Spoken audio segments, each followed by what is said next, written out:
Woo! Yesterday was a busy ass day for me, but we're moving past that now, getting to Side Flick, talking about some exciting stuff, and you know what? By popular demand, he found a little time out of his busy Star Wars day to come be with us. Hey, Fred Jotunheim, how you doing? I was cancelled again for stealing cookies. Thanks for clicking on today's episode of Side Flick. My name is Chris. We've got a lot of movie news to dive in here today. We're going to touch upon Deadpool 3 finally being confirmed by Disney, along with some great details to go with that. We also have Disney working on a reboot for Predator. I know you guys are going to have some strong opinions about that. Another Universal monster movie in the works. That, along with so much more, guys. So I'm going to need your opinions down below on everything we discuss here with Side Flick, as well as don't be forgetting to check out all the videos we posted yesterday. It was a packed day. Not only did we have Robert Englund joining the cast, Freddy Krueger of Stranger Things Season 4, we had a major update concerning the FNAF film. We finally got a release date on that, along with the rejected ideas and why it took so long for that film to get made. Even the villain for Black Panther 2 revealed, as well as a hint to what Marvel is doing with Chadwick Boseman no longer being part of the movie. Alright, so let's go ahead and start us off here with a movie nobody was asking for, yet we're getting it, and we'll just see how it goes. Just like no one asked for my return,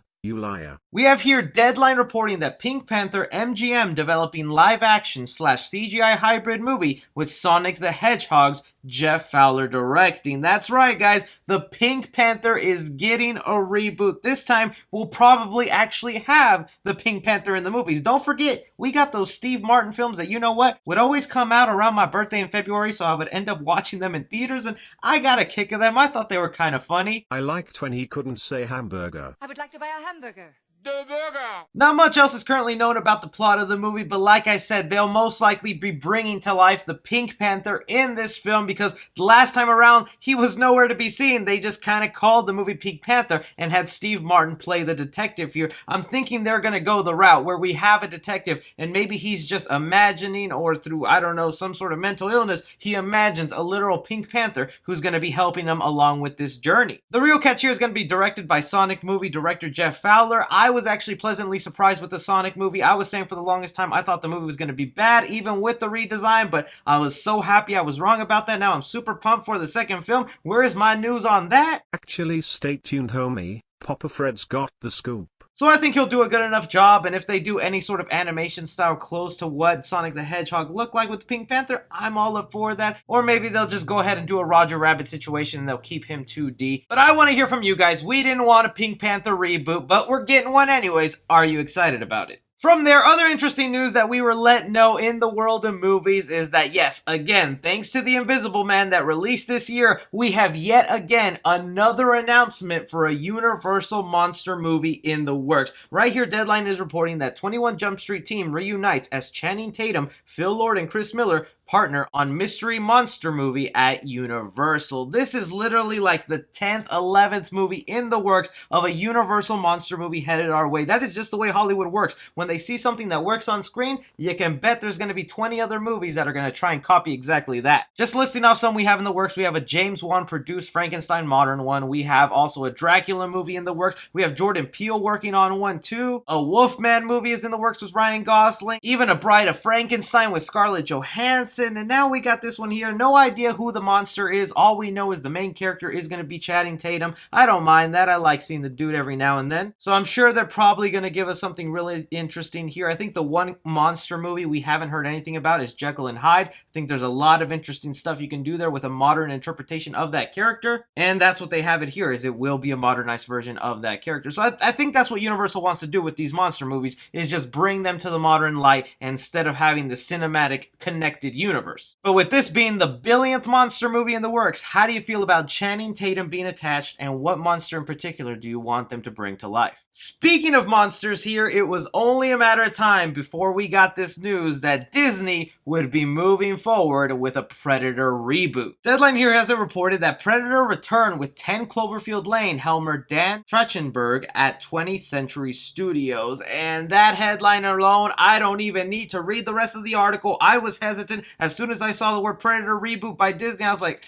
Oh, I don't know how I feel about this, but that director of 10 Cloverfield Lane, we better have a winner on our hands right here because we need it. Now, immediately, I want to go ahead and address it because there's going to be a lot of people out there who are mad that Disney is the one making this Predator movie, but I mean, Disney made this guy too.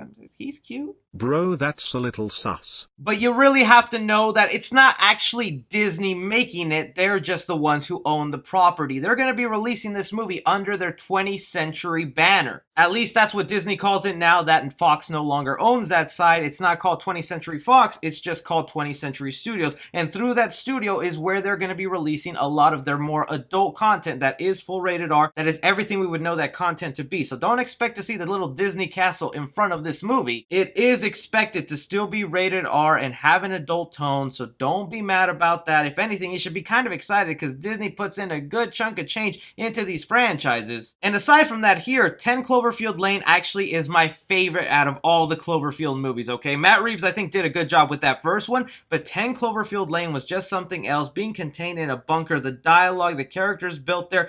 I really enjoy the movie, and the fact that this guy is helming the next Predator film, I think it's going to be good because I had such high hopes for the most recent Predator reboot that we got on screen by Shane Black, who I thought had the chops to make a good movie, and instead he just ended up making a silly comedy. No offense if you like that film, I'm happy for you. But aside from the Arnold Schwarzenegger Predator movie that we got back in the day, my most favorite Predator film had to have been the Robert Rodriguez one. I still don't know why they didn't make a sequel or continue that world because I think he had a good handle on what the Predator universe should be and how to explore it even more. But instead we're getting back to this. Only question is, like, what do they title this one right here? We've had Predator, we've had Predators, we've had The Predator. Like, what do you call this one? I Am Predator? Last thing I'll say about this is Disney has been vocal about making an Aliens reboot. We know that's in the works. We know that's something they want to do. Disney has seen a lot of success with connected cinematic universes. If you plan them out and make them accordingly, maybe some of y'all would hate this, but I would love for them to set back up Alien versus Predator. We don't get enough versus movies, man. But how are you guys feeling about this Predator reboot? Are you excited for it? What do you want to come out of it? Or are you just sick of it and tired of it? I mean, it's starting to kind of get like the Terminator franchise. Like, I'm even at the point where I don't want another Terminator movie. We've had plenty of reboots. But speaking on Disney, we've had some interesting stuff currently going on inside the world of streaming. What's being reported recently that has fascinated me is that Deadline here, a very credible source, they're basically almost always my source for stuff just because they're on top of things, they are getting reports that Disney is considering some of their live action movies that were set to go to theaters are now being slated for Disney Plus. Some of those movies include Pinocchio, Peter Pan, and Cruella. These were all live-action remakes that were in the works and planned for theaters, but with the way the world has worked recently and that theaters are just not a viable option anymore, Disney is really thinking about just dropping these on Disney Plus. And I have two thoughts on this. One, I am heartbroken, man. More specifically for theaters, because this really is just the death of them. Just look at HBO Max and Wonder Woman, how they're going to release that movie on the same day on streaming in theaters. My son, no one is going to want to go to theaters and risk in this pandemic if you can just see it at home for $12. Especially a family of 6 or 10, they get to watch the movie essentially for just $12. Who the fudge has a family of 10? And I know, that's just the businessman inside of me. That's just the man who wants to see these movies succeed and earn the money they're supposed to because a lot of hard people worked on it. But as a consumer who views this product and has no ties to them, yeah, it is pretty freaking awesome. All this stuff is just going to be handed to us at home. This was just a quick little story I wanted to bring up because I really wanted the opinion of you guys. How do you feel about Disney just being all on board for streaming, to heck, moving a lot of their big movies there? They did come out and say, though, they don't plan to make Black Widow a Disney Plus movie, but if this pandemic continues and we get that shutdown that we think we're getting,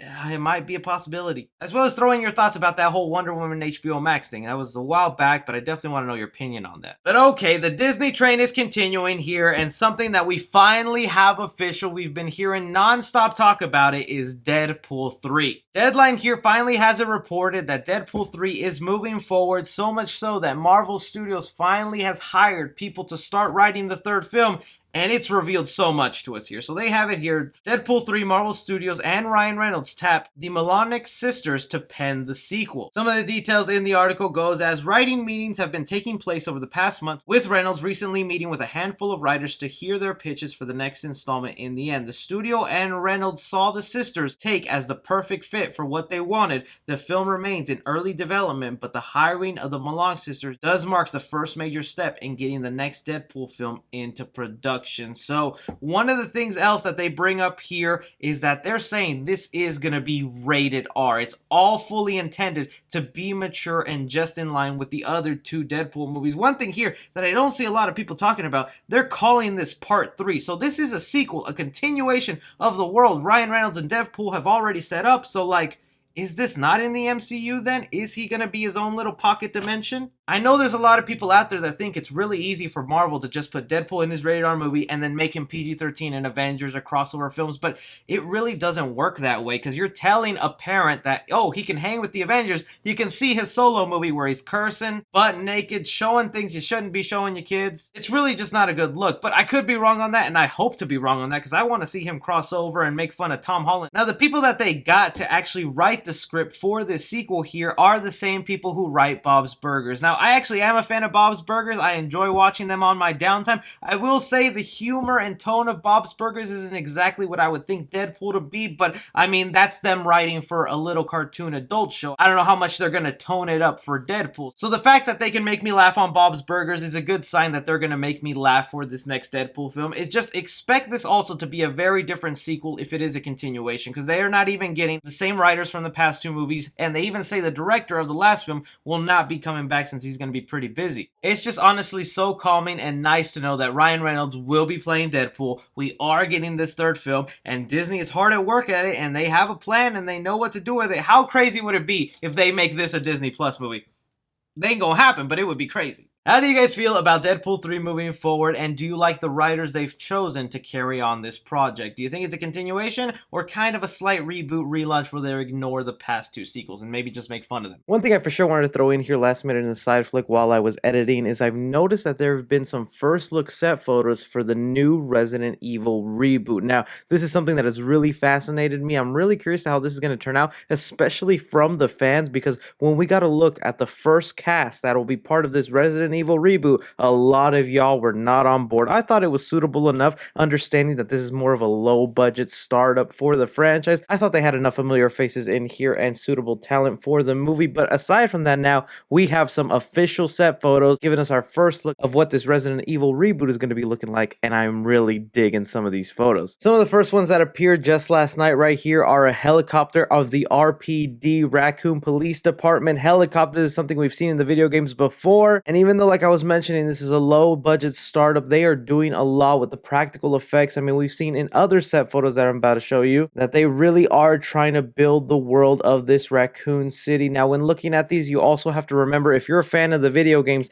they really are trying to stay faithful to the actual story. Sources say that they're kind of mashing up the first two games into one collective story. We've gotten some signs here that actually say Raccoon City. These came out late October. I didn't think they were big enough for a video, but now that we have a bunch of them, it's cool to bring that up. We also have what seems to be the entrance of the RPD, the Raccoon Police Department. But right now, my favorite photo of the bunch is just a bunch of zombies storming the RPD. Now, that scene to me is gonna be really fun to watch. Now, we've seen a lot of cliche movies of how they handle zombies. I hope Resident Evil kind of takes a different spin on it, and they're not just regular slow-pacing zombies. They get very creative in the video games, and if they're staying faithful, that's what I would love to see happen here. Nonetheless, for you Resident Evil fans, how do you feel about the first look of this Resident Evil movie reboot? But that is just all the movie news currently going on right now, guys. I want to hear your opinions down below on everything we discussed here today. What did you like? What didn't you like? Don't forget also to check out all the other movie updates we have going on the channel, specifically the FNAF news, because YouTube was being a hoe and didn't notify you guys when that video came out, so I'll link it in the comment section. You guys can follow me on Twitter at 3C Film Review, but as always, I'm Chris. Take care.